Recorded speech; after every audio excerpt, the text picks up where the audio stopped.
Right message, right communication, country inside news.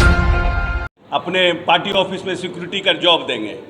समझ लाइए कि क्या मानसिकता है, कैसे लोग हैं। ऐसे घटिया सवालों का हम लोग जवाब ही नहीं देते। सुशील कुमार मोदी बोलते हैं कि बिहार के शिक्षा मंत्री कारतूस रखते हैं, वो क्या ही शिक्षा मंत्री और बच्चों को क्या ही शिक्षा दे पाएंगे। कारतूस रखते हैं मतलब घर में जाएंगे तो कारतूस मिलेगा। अरे दिल्ली में एक घटना हुई थी। कभी कभी क्या होता है, कभी कभी कि जब आप आर्म्स, जिनके पास आर्म्स होता है, बाय मिस्टेक बैग में गोली छूट जाती है, आर्म्स और लाइसेंस आप रख देते हैं। ऐसी घटना किसी चंद्रशेखर जैसे व्यक्ति के साथ नहीं हुई है। आपके जान पहचान में, हमारे जान पहचान में मित्र साथी के साथ भी हुई है कि 2-4 गोली बैग में छूट गया बाय मिस्टेक, और सीआईएसएफ ने जब जांच किया तो उसमें गोली पकड़ा गया तो उनको डिटेन कर लिया। तो चंद्रशेखर जी के साथ भी वैसे ही घटना हुई थी। कोई चंद्रशेखर जी कोई आर्म्स लेकर के घूम रहे थे और कोई बहुत बड़ा आर्म्स के रैकेटियर हैं, ऐसा तो है नहीं। उनके ऊपर तो एक घटना घटी थी जिसको बोलते हैं दुर्भाग्यपूर्ण घटना थी। उनको और कॉन्शियस होना चाहिए। आरसीपी सिंह कह रहे हैं कि 40-50 टू फोर्स लेके गए बिहार में पिक्चर देखने के लिए। बताए सिनेमा जाने में किनको डर लग रहा है? आज तो देखिए 9 से 12 का कितना फुल है। जाइए जाकर के पूछ लीजिए, रिकॉर्ड देख लीजिए। पीएनएम मॉल का क्या रिकॉर्ड है? 9 से 12 का खाली है, 9 से 12 का हॉल। अरे गिरिराज सिंह कहाँ पिक्चर देखने गए जहाँ 40-50 को फोर्स लेके मुंबई देखने गए जो उनको डर लग रहा है? आए यहाँ बिहार में हम लोग लेके चलेंगे उनको पिक्चर दिखाने के लिए। देखिए ऐसा होता है कि जब आप जाते हैं नए डिपार्टमेंट में, नए विभाग में ज्वाइन करने के लिए, तो आपके करीबी मित्र, साथी, शुभचिंतक, परिवार के सदस्य भी चले जाते हैं।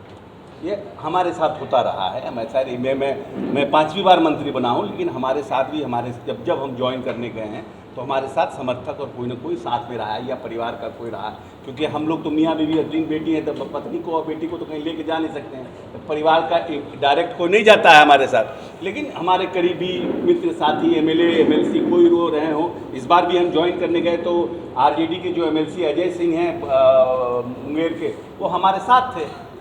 मिलने आए थे तो वो भी बैठे थे हमारे साथ। तो शैलेश जी चले गए होंगे इनको, क्योंकि फर्स्ट टाइम जा रहे थे पोल्यूशन कंट्रोल बोर्ड, ऐसा हमें लगता है, तो वो गए होंगे। लेकिन शैलेश जी को ध्यान रखना चाहिए था कि when there is an official meeting going on, he should escape from that meeting. I think so, ये मेरा पर्सनल व्यक्तिगत है, लेकिन हमको नहीं लगता है कि ये कोई बहुत बड़ा है। बहुत बार ऐसा हुआ, मुकेश सहनी जी इसके पहले इनकी भाई चले गए थे गाड़ी लेके। कोई ऐसी बहुत बड़ी राजनीतिक घटना नहीं है, या इस घटना से ये नहीं कहा जा सकता है कि जो मंत्री जो हैं वो को कोई हाईजैक कर रहा है और समथिंग लाइक दैट। वो ऐसा इशू है। मुकेश सहनी वाले मामले में आरजेडी वालों ने बहुत उस समय भी कैबिनेट में मंत्रियों में दागियों की संख्या थी, आज भी है।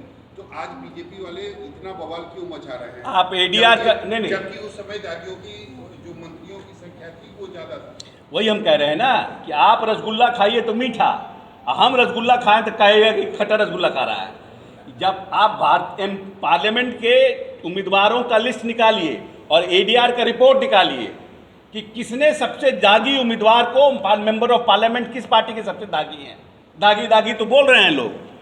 चंद्रशेखर जी का वो गोली मिल गया, लाइसेंसी इसका तो कोट किया जा रहा है।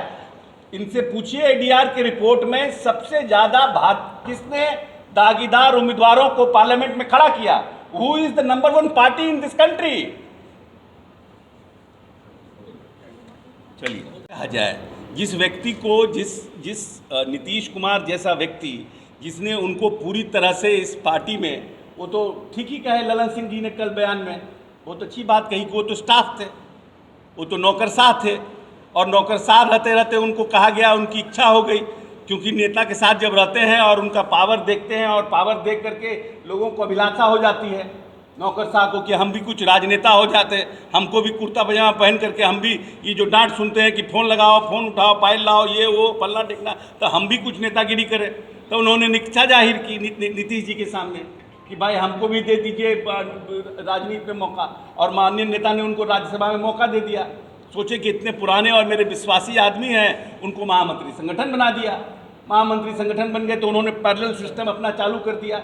उसी समय से उनका रुख समझ में आया, और जिस दिन उन्होंने ये ऐलान किया कि हम भारतीय जनता पार्टी के साथ जा रहे हैं, तो ये तो बात साफ हो गई ना कि आरसीपी सिंह कहीं ना कहीं बीजेपी के एजेंट के रूप में इस पार्टी में काम कर रहे थे और पार्टी को कहीं ना कहीं खोखला कर रहे थे।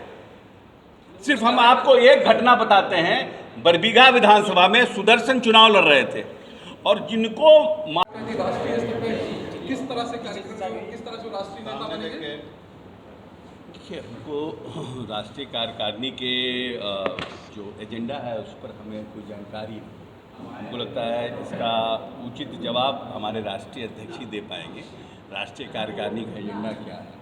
और एक बार हम बार बार कहते हैं कि माननीय मुख्यमंत्री जी ने बार बार कहा है कि हम प्रदेश के, देश में जितने भी ओपोजिशन पार्टी हैं जो भारतीय जनता पार्टी के खिलाफ चुनाव लड़ रहे हैं या कहीं सरकार में हैं, उन सब के पास हम जाएंगे और प्रयास करेंगे कि एक यूनाइटेड ओपोजिशन हम इस देश में बना सकें और कांग्रेस पार्टी के नेताओं से भी बात करेंगे। लेकिन मैं प्रधानमंत्री का उम्मीदवार की कोई ख्वाहिश नहीं रखता हूँ, उन्होंने स्पष्ट रूप से कहा है। तो कार्यकारिणी में कोई ऐसा कोई क्यों निर्णय होगा कि राष्ट्रीय राजनीति में तो खुद ही कह रहे हैं, तो इसके लिए कार्यकारिणी में कोई निर्णय, कार्यकारिणी का क्या एजेंडा है इसकी हमें जानकारी नहीं।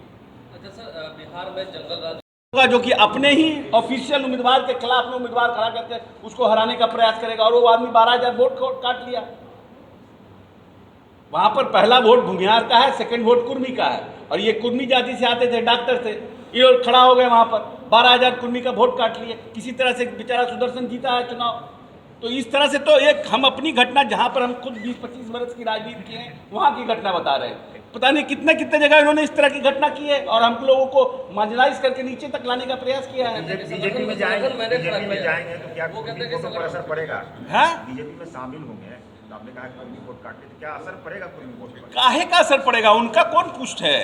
यहाँ नीतीश कुमार को लोग पूछता है, काम को नीतीश कुमार जी को क्यों पूछता है लोग?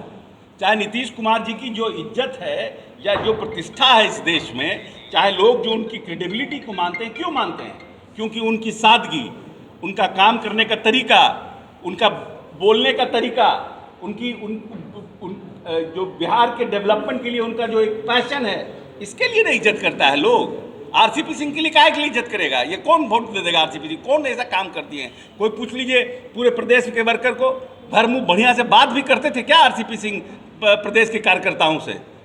जो अपना 5-10 उनका जो लघुआ भगुआ था उसी से बतियाते थे, उसी से काम कराते थे। कोई मास लीडर थे पार्टी के थोड़ी।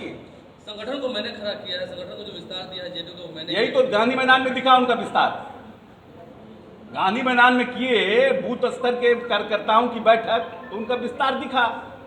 अब ललन सिंह आए हैं, अब विस्तार हम लोग कर रहे हैं, अब उसके बाद देखिएगा विस्तार गांधी मैदान में।